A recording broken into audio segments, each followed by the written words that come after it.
Hello friends, चला तर आज मस्त चपातीचा चुरा बनवूया। इथे मी 4 चपात्याचा चुरा घेतलेला आहे। त्याचबरोबर कांदा, कढीपत्ता, शेंगदाणे, हिरवी मिरची आणि कोथिंबीर घेतलेली आहे। कढईमध्ये तेल ऍड करून शेंगदाणे परतून घ्यायचे आहेत। शेंगदाणे परतले की आपल्याला लसूण, जिरे आणि कढीपत्त्याची फोडणी देऊन घ्यायची आहे। फोडणी देऊन झाली की त्यामध्ये आपल्याला कांदा ऍड करायचा आहे। कांदा थोडा परतला की त्यात थोडी हिंग ऍड करायची आहे आणि मग त्यामध्ये हिरवी मिरची ऍड करून 1-2 मिनिटं परतून घ्यायची आहे। हिरवी मिरची परतली की थोडी हळद ऍड करायची आहे।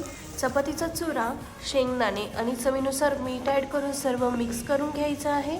सर्व छान मिक्स झालं की झाकण ठेवून 1-2 मिनिटं होऊ द्यायचं आहे। त्यानंतर आपल्याला थोडीशी कोथिंबीर ऍड करायची आहे आणि इथे आपला चपातीचा चुरा बनून तयार आहे। नाश्त्यासाठी खूप इझी रेसिपी आहे।